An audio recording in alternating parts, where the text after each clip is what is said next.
Despite being born 81 years before the release of the first iPhone, Queen Elizabeth II reportedly had her own mobile phone that she used to text people, a new book has claimed. However, she had a special rule for her grandchildren's use of the devices, while apps left the monarch scratching her head.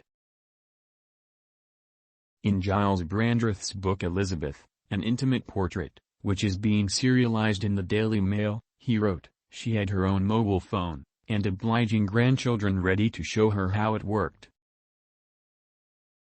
She understood texting, though was rather defeated by apps.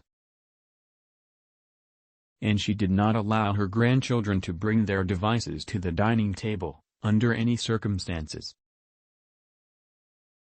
The Queen's phone was reportedly so advanced as to be unhackable, according to multiple royal commentators, but she only used it to regularly contact two special people. Commentator Jonathan Sacerdoti told Royal US that the Queen apparently has a mobile phone which is said to be a Samsung packed with anti-hacker encryption by MI6 so nobody can hack into her phone. Author and broadcaster Brian Hoey, who wrote the biography of Princess Anne and Invitation to the Palace, How the Royal Family Entertain, said the Queen's phone was among the most advanced in the world. He added that she had a personal assistant who would keep the device charged for her. However, it has been claimed that she only used the device to contact two people, her daughter Princess Anne, and her racing manager John Warren. By keeping in regular phone contact with the Princess Royal, the Queen continued a family tradition, having been known to have long phone conversations with her own mother. Mr. Warren, meanwhile, is the son-in-law of the late Earl of Carnarvon, George Herbert, who was friends with the Queen and served as her racing manager until he died in 2001, and who also lived in the idyllic country house used to film Downton Abbey. He oversaw all of the Queen's racing and horse breeding interests for the last 20 years, a position of such great importance to Her Majesty that it meant he was, reportedly, the only person who could get in contact with her from anywhere in the world. Mr. Sacerdoti said, if he calls, she answers.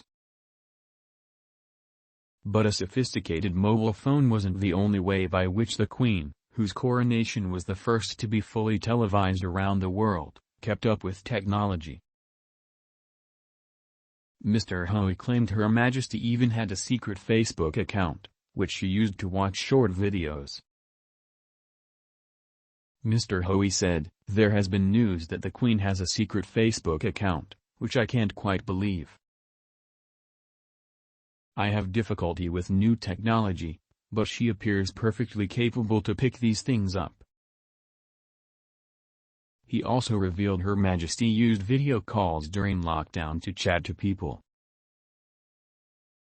She even took to Twitter in 2014, to commemorate the opening of a science museum exhibit. From the royal family Twitter account, she wrote, "It is a pleasure to open the Information Age exhibition today at the Science Museum, and I hope people will enjoy visiting." Elizabeth R. Then in 2016, she sent her second and third tweets ever. She said, I am most grateful for the many digital messages of goodwill I have received and would like to thank you all for your kindness. Elizabeth R. This was followed shortly by a confirmation that the message was definitely from the Queen, which read, "This tweet was personally sent by Her Majesty the Queen."